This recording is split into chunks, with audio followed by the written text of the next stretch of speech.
우리 계속해서 요나서를 살펴보고 있습니다. 니느웨로 가라는 그 하나님의 명령에 불순종하여 다시스로 떠났던 이 요나의 정착지가 오늘 우리 요나서 2장을 읽어보니까 다시스입니까? 아니죠. 어딘지 모르는 저 바닷속 깊은 곳 물고기 뱃속인 것을 우리는 오늘 본문 2장을 통해서 알게 되죠. 또 이 물고기 뱃속이 요나가 영원토록 거하는 정착지가 또 아닌 것을 또 오늘 본문은 우리에게 이야기해 주고 있습니다. 저는 요나서 2장을 이렇게 읽고 묵상하는 가운데 우리가 자주자주 이런 생각을 하며 참 부담을 가질 때가 많은 것을 알게 됩니다. 이런 거죠. 나는 도대체 어디로 가야 할까? 나의 가야 할 곳이 어디일까? 내가 있는 이곳에서 과연 나는 언제까지 살 수 있을까? 언제까지 살아야 할까? 우리는 마치 우리 인생의 길이 나의 선택과 결정으로 비롯되는 줄 착각하며 자주자주 그 무거운 짐을 지고 살아갈 때가 참 많습니다. 요나서 2장은 우리에게 뭘 말해줍니까? 우리 인생의 길의 주인이 우리가 아니라 하나님이신 것을 알려줘요. 하나님이 가라 하시는 곳이 있고 하나님이 머물라고 할 때가 있음을 요나서 2장은 우리에게 가르쳐주고 있다는 것이죠.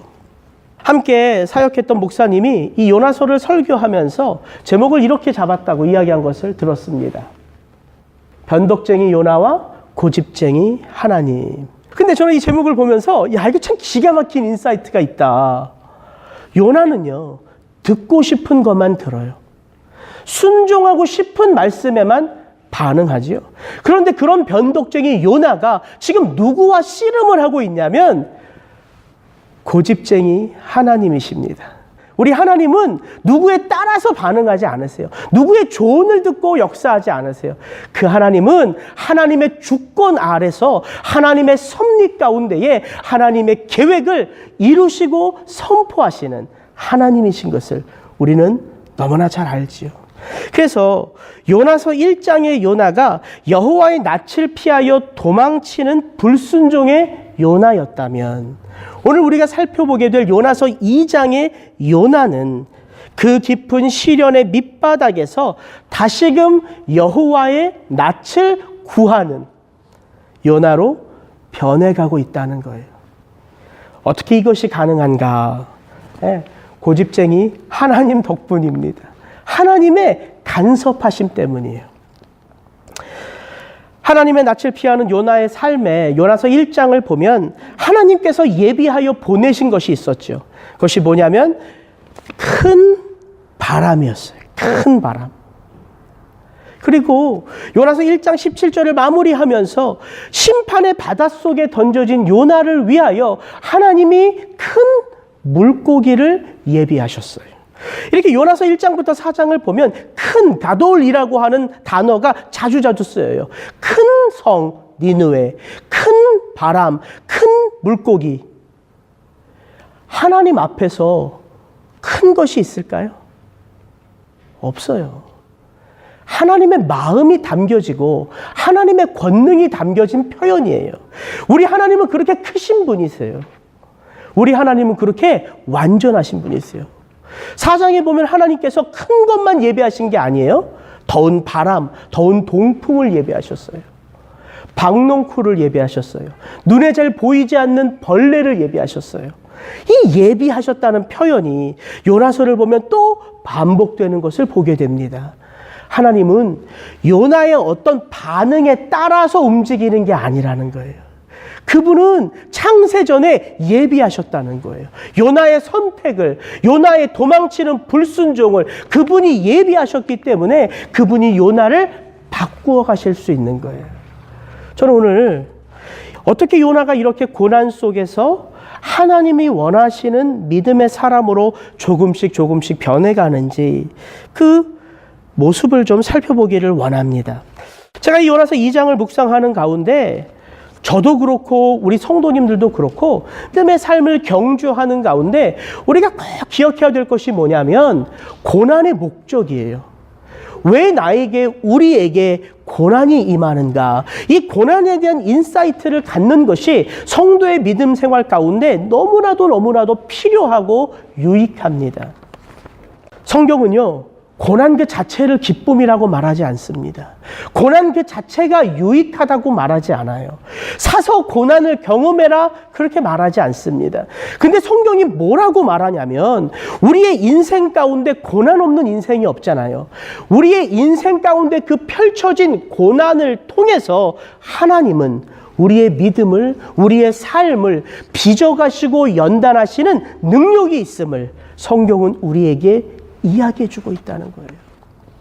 빌립보서 1장에 보면 사도 바울이 이렇게 고백하는 장면이 나옵니다. 같이 한번 읽겠습니다. 그리스도를 위하여 너희에게 은혜를 주신 것은 다만 그를 믿을 뿐 아니라 또한 그를 위하여 고난도 받게 하심이라.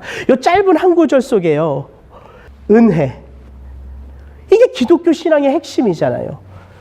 믿음, 이게 우리가 하나님을 바라보며 하나님의 그 영원하신 그 하나님의 목적을 따라갈 수 있는 우리에게 주어진 수단이잖아요. 그리고 또 뭐가 등장해요? 고난. 이 짧은 한 구절 속에 은혜, 믿음, 고난이 담겨져 있어요. 우리 예수 그리스도가요, 부활의 영광을 경험하시기 전에 무엇을 경험하셨죠? 십자가의 고난. 우리 믿음의 선배들이 그 놀라운 믿음의 풍성한 열매를 맺기 전에 어떤 삶을 살았죠? 거센 비바람. 이것은요, 성경이 우리에게 가르쳐 줄 뿐만 아니라 여기 앉아있는 여러분의 인생이 여러분에게 보여주고 있는 현실입니다. 고난 없는 인생이 없어요. 근데 그 고난의 목적이 뭐냐고 성경은 이야기하는가 하면 하나님의 손길 안에 있는 것이라고 이야기하고요. 그 하나님의 섭리 안에서 하나님은 그 고난, 성도가 경험하는 그 고난을 통해서 하나님이 이루어 가실 목적을 이루신다고 성경은 우리에게 이야기하고 있다는 사실입니다. 피할 수 없는 하나님의 심판 속에 요나가 바다로 던져졌어요. 그러나 요나서 1장 17절은 어떻게 끝나냐면 하나님의 심판으로 끝나지 않고 하나님께서 큰 물고기를 예비하사 요나를 삼켰다, 이렇게 끝이 나요. 하나님의 심판 피할 수 없습니다. 누가 그 하나님의 진노하심을 피해갈 수 있겠어요? 요나의 심판 역시 피할 수 있는 심판이 아닙니다.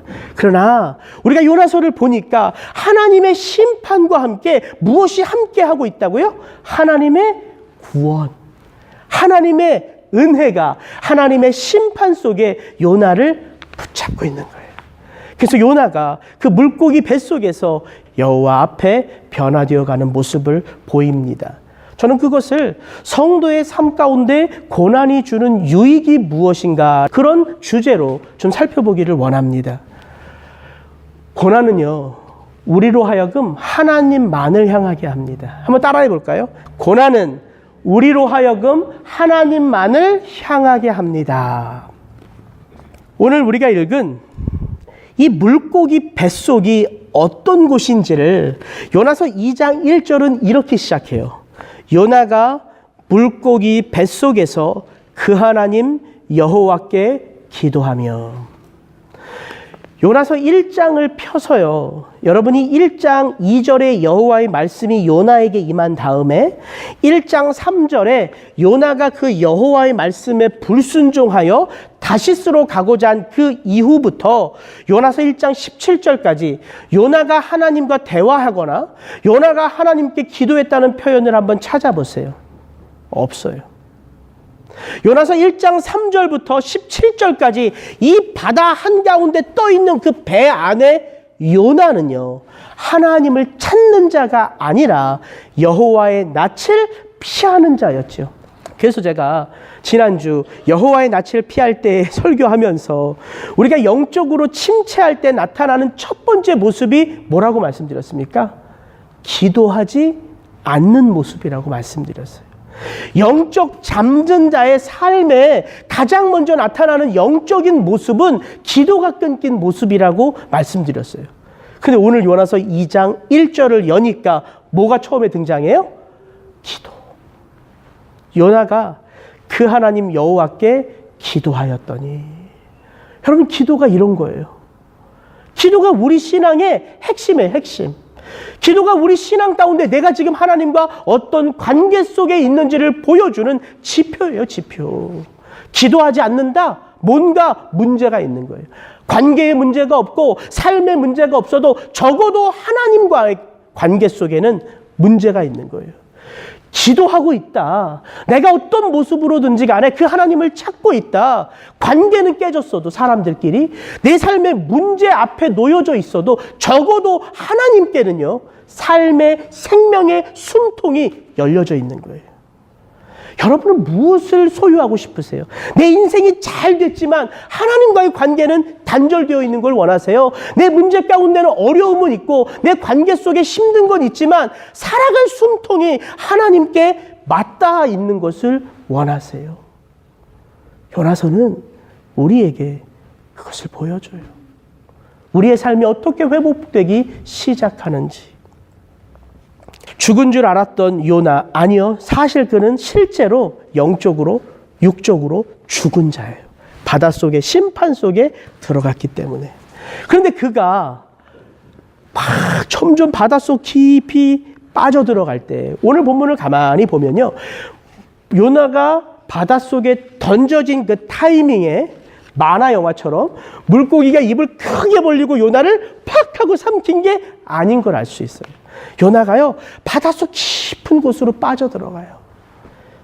오늘 본문에 그게 자세하게 묘사되어 있습니다. 요나는요, 점점 깊이 내려가는 자신의 영혼의 숨결이 끊길 때에 나는 죽었구나를 알았을 거예요. 언젠간 모르지만, 그러나 요나가 눈을 뜨고 호흡이 되고 쾌쾌하게 냄새가 나고 어두컴컴한 그 물고기 뱃속에서 나라는 존재가 살아있음과 대면할 때에 요나의 입술 가운데 뭐가 터졌다고요? 여호와를 향한 기도가. 그게 터졌다는 거예요. 그의 첫 고백은 이렇습니다. 가로되 내가 받는 고난을 인하여 여호와께 불러 아뢰쌉더니. 기도하지 않던 요나가, 하나님을 향하지 않던 요나가 어떻게 기도하기 시작했고 하나님을 향하기 시작했다고 고백합니까? 무엇 때문에? 고난을 인하여. 이거예요. 너무 짧은 한 구절이죠. 그러나 저 짧은 한 구절 속에 너무 많은 희노애락이 담겨져 있는 것을 성도님들 경험하시죠. 고난이라는 저 짧은 두 글자 속에 우리의 마음과 우리의 삶 속에 임하는 그 무거운 짓누르는 그런 어려움들을 우리가 인생을 살아가면서 얼마나 많이 경험해요.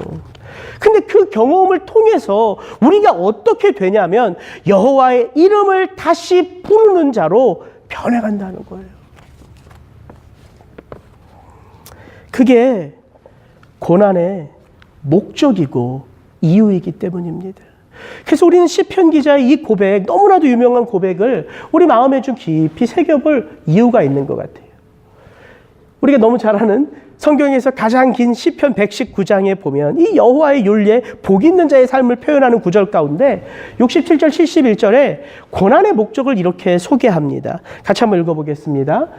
고난당하기 전에는 내가 그릇 행하였더니 이제는 주의 말씀을 지키나이다. 고난당한 것이 내게 유익이라. 이로 인하여 내가 주의 율례를 배우게 되었나이다. 시편 기자는 고난을 지금 무엇과 연결시키고 있는지를 소개하고 있어요. 고난 가운데 있을 때, 고난 전에 있을 때 시편 기자는 뭐가 바뀌었냐면 여호와의 율례, 여호와의 계명을 지키는 자로, 여호와의 율례가 내게 왜 주어졌는지 여호와의 율례 안에 담겨져 있는 하나님의 마음을 깨달아가는 자로 변해가고 있다는 거예요. 시편 기자는요, 고난을 참된 믿음과 연결시키고 있어요. 이렇게 말할 수 있죠. 그 참된 믿음이 고난 없이 내게 주어지면 얼마나 좋을까. 성경은 우리가 그럴 수 없는 존재인 것을 이야기하고 있어요. 이게 뭐 요나서의 주제 성구는 아니지만 굉장히 주제 성구처럼 제 입에 자꾸 반복되는 게 뭐예요? 우리는 다 양 같아서 자기가 원하는 길로 제 길로 갔거늘, 이거예요. 고난 없이 절대로 여호와를 찾을 수 없습니다. 왜? 우리의 생각이 있고 우리의 계획이 있고 우리의 소망이 있고 우리의 바람이 있기 때문에 그래요. 그래서 하나님이 저와 여러분의 삶 가운데 고난을 허락하시기도 하고 우리의 욕망과 우리의 잘못 때문에 고난의 길에 들어섰을 때에 그 고난을 통하여 다시금 하나님의 은혜를 체험하여 그 고난 밖으로 구덩이에서 건져주시는 하나님의 구원의 역사를 베풀어 주기도 하시는 것입니다. 이렇게 고난을 통해서 요나가 어떤 삶으로 그 마음이 변화되어 가는지 요나서 2장 2절의 기도를 보면 아주 분명하게 요나의 변화된 모습을 보게 되는데요. 같이 한번 읽겠습니다. 가로되 내가 받는 고난을 인하여 여호와께 불러 아뢰었sap더니 주께서 내게 대답하셨고 내가 수월의 뱃속에서 부르짖었sap더니 주께서 나의 음성을 들으셨나이다. 하나님의 낯을 피하여 도망친 요나가 하나님 앞에 그 얼굴을 다시 드는데 그가 그냥 그 얼굴만을 드는 것이 아니라 그의 마음 심령 깊은 곳에서 여호와를 부르는데 그 부름은 편안한 부름이 아니에요. 부르짖었다고 말합니다. 그가 여호와의 이름을 부르짖었대요. 이 부르짖는 기도 성도님들 해보셨죠? 언제 내 이 목소리가 꼴딱꼴딱 할 때까지, 이 표현이 맞는 표현인지 모르겠지만 마치 내가 지금 죽을 것 같은 심정으로 하나님께 부르짖는 기도, 우리가 이 땅을 살아가면서 평생 그런 기도를 한다 그러면 저는 못 살 것 같아요. 하나님, 이 땅에서 이렇게 제 삶을 움직이지 마시고 데려가세요. 그럴 것 같아요. 그런데 일평생 이 기도를 하지 않고 신앙생활을 하는 것도 저는 너무 불쌍한 신앙삶이라고 생각돼요. 왜냐하면 이 부르짖는 기도는요, 평안할 때 느낄 수 없는 하나님을 체험하게 되거든요. 감사할 때 느낄 수 없는 하나님을 체험하게 돼요. 그래서 자주는 아니더라도 우리가 이런 기도를 통하여 우리의 삶을 간섭하시고 붙드시는 하나님을 체험하기를, 이건 뭐 축복도 아니지만 성도님과 저의 삶 속에 이런 깊은 하나님의 임재를 체험할 수 있는 믿음의 삶이 우리 가운데 있기를 주의 이름으로 축복합니다. 이 기도가 필요해요. 누가 부르짖는 기도를 하냐면요, 간절한 자가 하게 되어 있어요. 목이 마른 자가 하게 되어 있어요. 가슴이 미어지는 자가 하게 되어 있어요. 억울한 자가 하게 되어 있어요. 원통한 자가 하게 되어 있어요. 이 기도가 부르짖는 기도예요. 하나님이 왜 요나에게 고난을 주셨다고요? 요나가 불순종했기 때문이죠. 그러나 요나에게 다가오는 이 바람, 이 풍랑, 이 위험은 요나의 마음속에 있는 여호와를 향한 영적 볼륨을 높이기 위해서예요.